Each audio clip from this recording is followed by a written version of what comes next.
आज हम एक ऐसी कहानी की गहराई में उतर रहे हैं जो प्यार, बिछड़न और एक इतिहास के एक बहुत ही दर्दनाक अध्याय पर आधारित है। हम्म।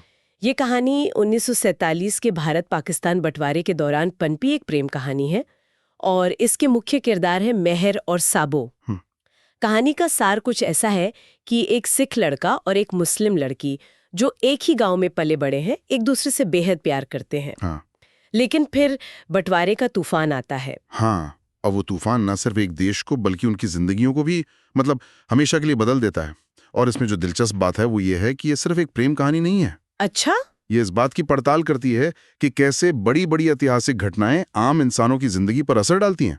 ये त्याग की कहानी है और उस प्यार की जो सरहदों और मजहब से कहीं बढ़कर है। तो चलिए इस कहानी के अलग अलग पहलुओं को समझते हैं। बिल्कुल। तो चलिए इसे खोल के समझते हैं।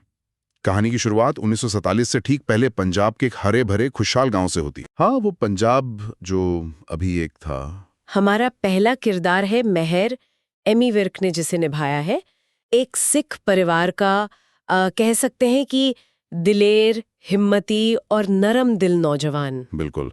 उसकी दुनिया बहुत सीधी सादी थी, खेती, गांव के मेले और अपना परिवार। और दूसरी तरफ है साबो, सरगुण मेहता का किरदार। उसी गांव के एक मुस्लिम परिवार की एक खूबसूरत और नेक दिल लड़की। और उस दौर की सामाजिक बंदिशों के बावजूद दोनों के बीच एक बहुत ही गहरा और मासूम सा प्यार पनपता है। हाँ, जैसे वो कुएं पर एक दूसरे को चुपके से दिखना, बिल्कुल। पेड़ों की छांव में मिलना और साथ रहने के सपने देखना। उन्हें इस बात का अंदाजा भी नहीं था कि उनके शांत गांव पर एक राजनीतिक तूफान मंडरा रहा है। और यहाँ सबसे फैसिनेटिंग बात यह है कि कहानी की शुरुआत में सिख और मुस्लिम समुदायों के बीच का भाईचारा दिखाया गया है। सही बात है। वो सिर्फ पड़ोसी नहीं थे, बल्कि दोस्त की तरह रहते थे। उनकी संस्कृति साझा थी और ये जो शुरुआती शांति है वो बाद में होने वाली तबाही के दर्द को और भी गहरा बना देती है। एग्जैक्टली। ये दिखाता है कि नफरत लोगों के बीच स्वाभाविक नहीं थी, उसे राजनीतिक हालात ने जन्म दिया था। और यहीं से कहानी में एक बहुत बड़ा मोड़ आता है। भारत और पाकिस्तान के बंटवारे की घोषणा होती है और वो जो गांव का शांतिपूर्ण माहौल था वो पूरी तरह से बिखर जाता है। बिल्कुल। जो पड़ोसी पीढ़ियों से एक साथ रहते आए थे वो अचानक धर्म के नाम पर एक दूसरे के दुश्मन बन जाते हैं। एक डर और हिंसा का माहौल बन जाता है। और साबो का परिवार मुस्लिम होने के कारण नवनिर्मित पाकिस्तान जाने की तैयारी करता है। मेहर और साबो को इस दिल दहला देने वाली सच्चाई का सामना करना पड़ता है कि शायद उनका प्यार इस बंटवारे की लकीर को पार नहीं कर पाएगा। और मेहर कोशिश भी करता है, वो उसे रुकने के लिए या अपने साथ भाग जाने के लिए मनाने की बहुत कोशिश करता है। लेकिन अपने परिवार की सुरक्षा के लिए साबो को उनके साथ जाना ही पड़ता है। फिर सरहद की ओर जाते हुए साबो के परिवार के काफिले पर दंगाई हमला कर देते हैं। हाँ।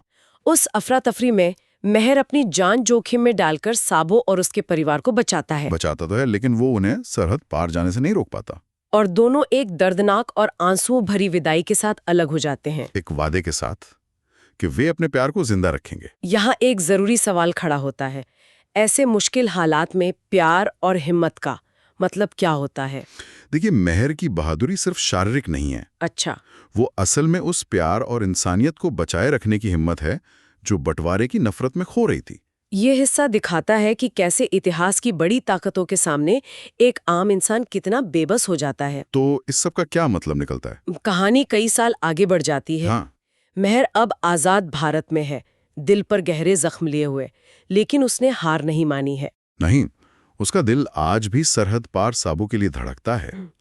वो उसे खोजना ही अपनी जिंदगी का मकसद बना लेता है। और वो पुराने संपर्कों और स्मगलरों की मदद से कई बार खतरनाक तरीके से सीमा पार करने की कोशिश भी करता है। हाँ।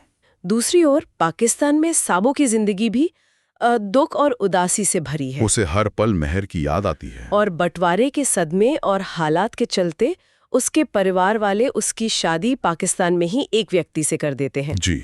हालांकि वो अपनी नई जिंदगी का सम्मान करती है, लेकिन उसका दिल मेहर के पास ही रह जाता है। बिल्कुल। अगर हम इसे बड़ी तस्वीर से जोड़कर देखें तो दोनों किरदारों का दर्द और यादें एक जैसी हैं। दोनों अधूरी जिंदगी जी रहे हैं अतीत की परछाइयों के साथ। ये बंटवारे के सिर्फ तात्कालिक असर को नहीं, बल्कि उसके लंबे समय तक रहने वाले मनोवैज्ञानिक प्रभाव को दिखाता है।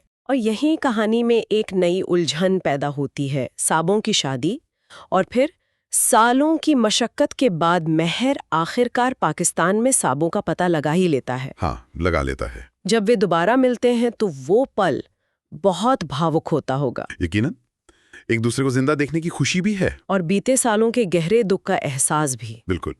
लेकिन उनकी ये मुलाकात एक बड़ी दुविधा खड़ी कर देती है। हाँ, क्योंकि साबो अब शादीशुदा है, उसका एक परिवार है। और मेहर को यह एहसास होता है कि अगर वो साबो को उसकी बसी बसाई जिंदगी से दूर ले जाता है तो इससे और भी ज्यादा दुख और तबाही होगी, ठीक वैसी ही जैसी बंटवारे ने की थी। और यही कहानी का सबसे अहम मोड़ आता है। मेहर एक बहुत बड़ा बलिदान देने का फैसला करता है। वो इस सच्चाई को स्वीकार कर लेता है कि अब उनके बीच की सरहद, चाहे वो जमीनी हो या भावनात्मक, वो इतनी मजबूत हो चुकी है कि उसे तोड़ने से सिर्फ औरों की जिंदगियां तबाह होंगी। मतलब उसका प्यार अब जुनून से ज्यादा एक समझदारी और त्याग का रूप ले लेता है। बिल्कुल सही। तो कहानी का अंत कैसे होता है? ये कोई आम रोमांटिक कहानी का अंत तो नहीं है। नहीं, बिल्कुल नहीं। मेहर टूटे दिल के साथ भारत लौटता है, लेकिन उसे एक तरह का सुकून भी मिलता है कि उसने सही फैसला किया। जी, और वो अपनी बाकी की जिंदगी इंसानियत की सेवा में लगा देता है, बंटवारे में बिछड़े हुए दूसरे लोगों की मदद करता है। तो उसकी अपनी कहानी एक मिसाल बन जाती है। हाँ, एक ऐसे निस्वार्थ और सच्चे प्यार की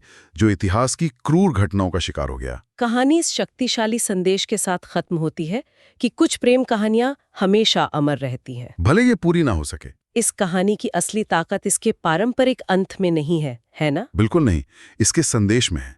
ये प्यार की जीत की परिभाषा को ही बदल देती है। मतलब यहाँ जीत का मतलब एक हो जाना नहीं, बल्कि प्यार का सम्मान करते हुए शांति और त्याग का रास्ता चुनना है। अच्छा। मेहर की कहानी खुद के लिए नहीं, बल्कि उसी त्रासदी से गुजरे दूसरे लोगों के लिए एक मरहम का काम करती है। तो अंत में हमारे पास क्या बचता है? एक ऐसी कहानी जो सिर्फ रोमांस से कहीं ज्यादा है।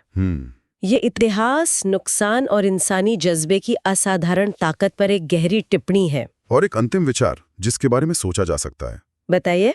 ये कहानी बताती है कि कुछ सरहदें एक बार बन जाने के बाद सिर्फ नक्शे पर लकीरें नहीं रह जाती हैं, वो भावनात्मक और नैतिक सच्चाई बन जाती हैं। हाँ, और असली चुनौती उन्हें पार करने की नहीं, बल्कि उनके साथ सम्मान और गरिमा से जीना सीखने की होती है। ये सोचने पर मजबूर करता है कि किसी से सच्चा प्यार करने का मतलब क्या है। बिल्कुल, क्या ये किसी को हासिल करना है या उसकी भलाई और शांति सुनिश्चित करना?